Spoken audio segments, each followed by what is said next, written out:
It is time to update my all-time NBA top 10. Number one is obviously the GOAT, the man who went 6-0 with 6 MVPs in the finals, the man who never had one single playoff epic fail, even when he lost. He never needed any excuse because he scared the hell out of the team that won. The man who won 10 scoring titles to LeBron's 1. The man who even won Defensive Player of the Year in the same year he won the scoring title. LeBron never won a Defensive Player of the Year. The man, that man. Now, number two, as always, Magic Johnson, 4-time assist champ, 2-time steals champ. Believe that. The inventor of winning time for the Showtime Lakers. 5 rings with 2 losses to Larry Bird, 1 to Jordan, and 1 to a Game 1 hamstring pull at Detroit. Magic's playoff winning percentage is actually slightly higher than Jordan's. It's 67.4% to Jordan winning 66.5% of his games. LeBron is hovering down at 63% thanks to 15 years of cakewalks through the Eastern Conference playoffs. Just cakewalks. Number 3 on my list is still Shaq.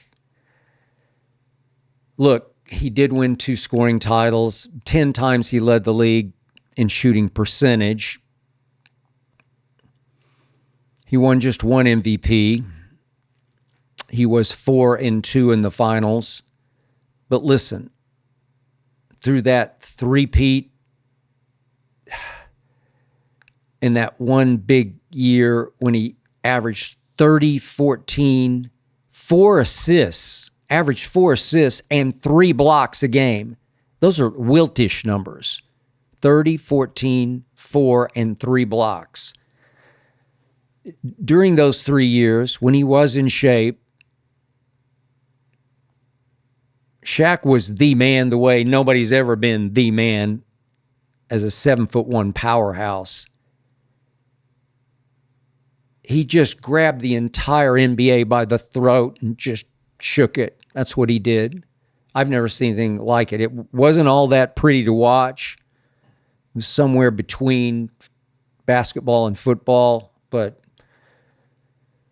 most powerful force I've ever seen was Shaq in those 3 years. Number 4 on the list is Kareem. 6 rings, 6 MVPs, 2 scoring titles, 4 times he was the blocks champ. Enough said.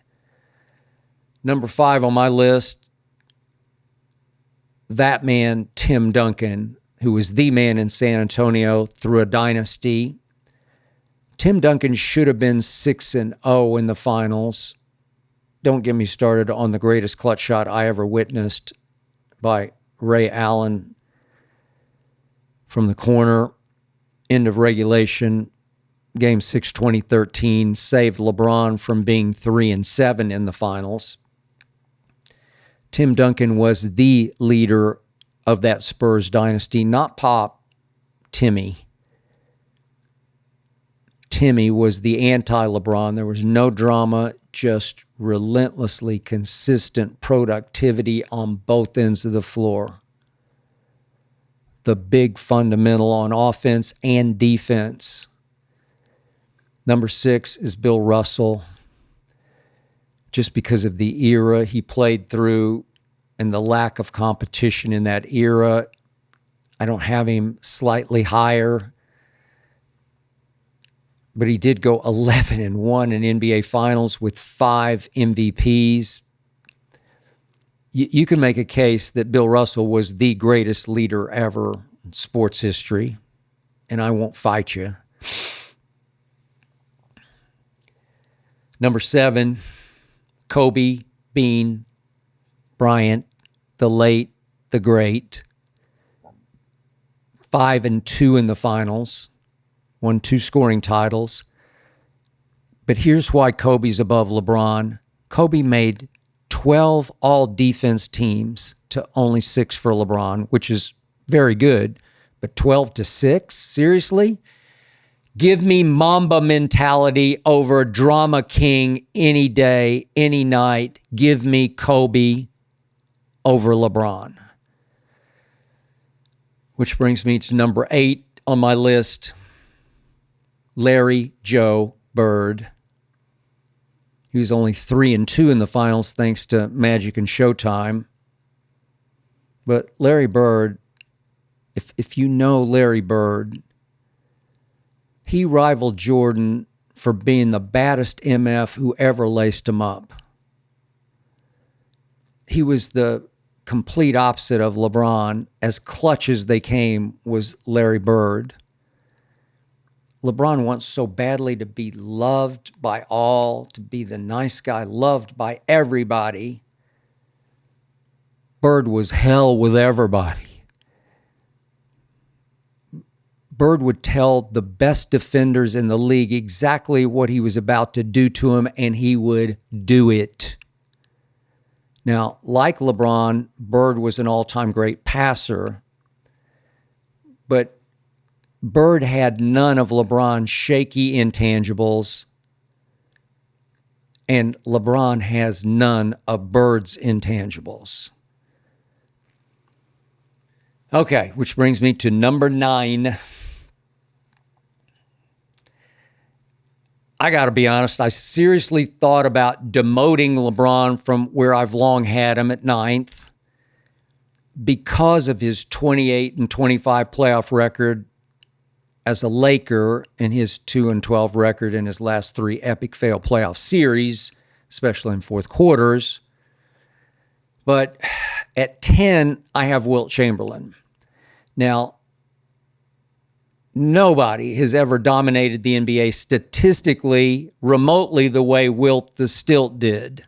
I mean, these are just silly numbers. He averaged 30 and 23 rebounds for his career. In his third year in the NBA, he averaged 50 points a game and 26 rebounds a game.